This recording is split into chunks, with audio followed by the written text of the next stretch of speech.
Hello everyone, welcome to Edu information study channel. दोस्तों, आज हम मध्य प्रदेश पीएससी 2019 में जो पेपर हुए थे मेंस के, उसके विषय में डिस्कस करेंगे। इसमें आपको सबसे पहले ये जो पेपर फर्स्ट हुआ था जिसमें 2 सेक्शन थे, एक हिस्ट्री और ज्योग्राफी। तो ये पहले हिस्ट्री वाला सेक्शन ए डिस्कस करेंगे कि किस प्रकार के क्वेश्चन आए हुए थे, कितने क्वेश्चन आए हुए थे। 2019 के सिलेबस में अगर हम देखें तो 2019 के सिलेबस में 15 अति लघु उत्तरीय प्रश्न थे, जिसमें प्रत्येक प्रश्न का उत्तर अधिकतम 15 से 20 शब्दों में देना था। और इसमें सभी प्रश्न अनिवार्य रूप से करने थे क्योंकि 15 क्वेश्चन दिए थे और प्रत्येक प्रश्न में 3 अंक थे। तो इसके क्वेश्चन देखेंगे हम कि 3 नंबर में पहला क्वेश्चन क्या था, थर्मिडोरियन प्रतिक्रिया। ये क्वेश्चन था थर्मिडोरियन प्रतिक्रिया। ये विश्व इतिहास से रिलेटेड प्रश्न था। बिल ऑफ राइट्स 1689, ये भी विश्व इतिहास से रिलेटेड था। 2019 के सिलेबस में विश्व इतिहास भी दिया गया था, तो इसमें जो क्वेश्चन आए हुए हैं विश्व इतिहास से और हिस्ट्री के सभी क्वेश्चन आए हुए हैं। तो इसमें अभी जो है वर्तमान सिलेबस में 2020 के सिलेबस के अकॉर्डिंग ये विश्व इतिहास को हटा दिया गया है। अगला देखेंगे, ये 2 क्वेश्चन देख लिए हमने। थर्मिडोरियन रिएक्शन क्या था, बिल ऑफ राइट्स 1689 का बिल ऑफ राइट्स क्या था, बाड़ाबंदी आंदोलन क्या था। इसमें सभी प्रश्न मिक्स रहेंगे विश्व इतिहास और इतिहास के।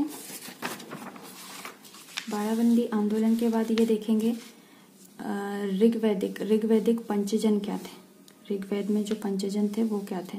वसुबंधु के बारे में लिखने को आया था 3 नंबर में 15 से 20 शब्दों में।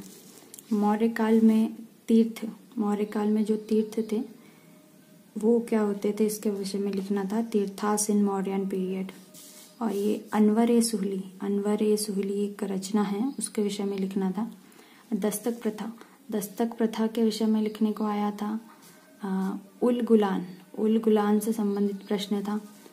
एक शंकर शाह जो हम कहना चाहिए जो हमें स्वतंत्रता संग्राम में भाग लिए, जिन्होंने, उनके विषय में लिखने को आया था। Bhima Nayak, robin hood. भीमा नायक के विषय में लिखने के लिए था। जेपीवी कमेटी के विषय में लिखने के लिए आया था, ये भी स्त्री से संबंधित। और सिवनी सत्याग्रह आया हुआ था, सिवनी सत्याग्रह जो टूरिया में हुआ था। भूमरा के मंदिर के विषय में लिखने को था 3 नंबर में।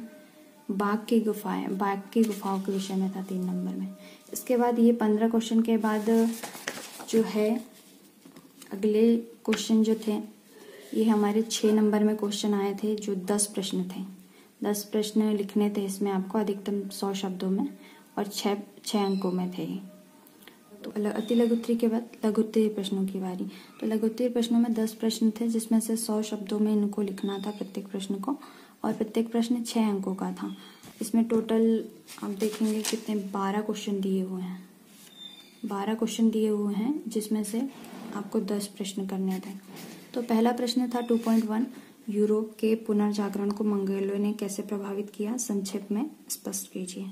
How did the Mughals influence Europe's renaissance and explain in brief. दूसरा प्रश्न था, प्रथम विश्व युद्ध के लिए विलियम कैसर के उत्तरदायित्व का मूल्यांकन कीजिए। मतलब प्रथम विश्व युद्ध से संबंधित था, ये विश्व इतिहास से संबंधित। विश्व युद्ध के लिए विलियम कैसर के क्या उत्तरदायित्व था, उसका मूल्यांकन करना था। Evaluate the responsibility of William Kaiser for First World War. अगला प्रश्न था, मगध के उत्कर्ष में बिंबिसार की भूमिका का मूल्यांकन करना था। इसके बाद ये चौथा प्रश्न था, नूरजहां ने अपने समय की राजनीति को किस प्रकार प्रभावित किया, इसको स्पष्ट करना था।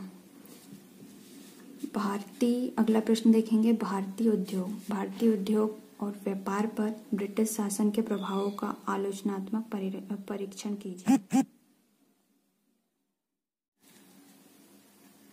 अगला देखेंगे आप, ब्रिटिश शासन के विरुद्ध आदिवासियों की प्रतिक्रिया के कारणों को आदिवासी विद्रोह के प्रकाश में उद्घाटित कीजिए।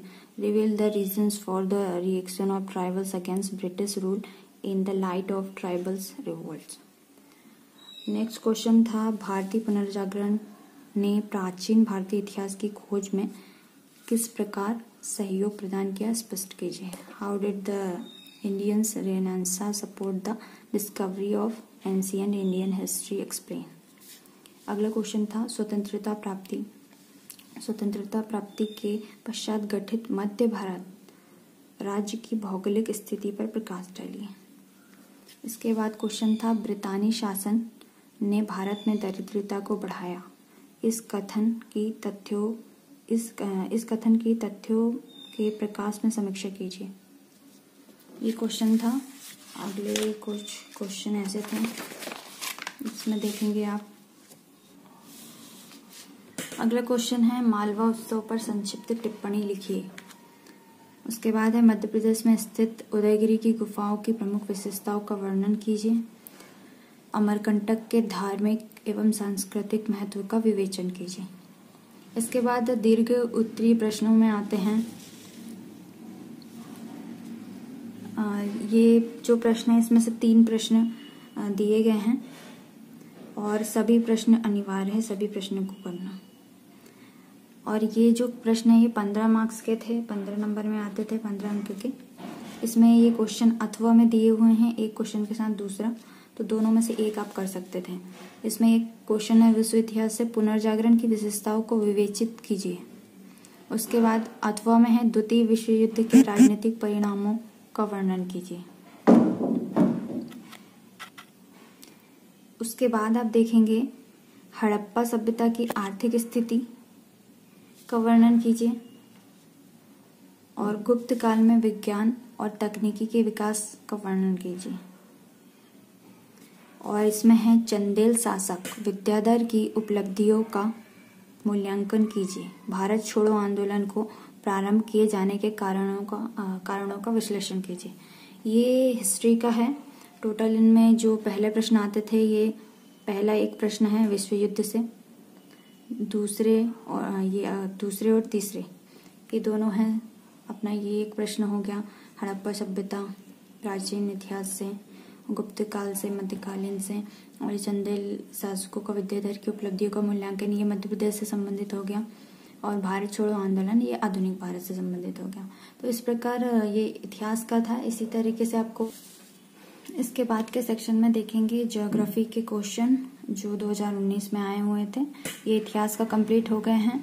ये क्वेश्चन आप एक बार देख ले, इनके आंसर राइटिंग करने की कोशिश कर ले, क्योंकि इनसे संबंधित जो भी क्वेश्चन है, क्वेश्चन किस प्रकार से पूछे जाते हैं, ये पेपर में हमको ये समझ में आता है। तो अगला सेक्शन भी रहेगा ज्योग्राफी से संबंधित। Thank you so much.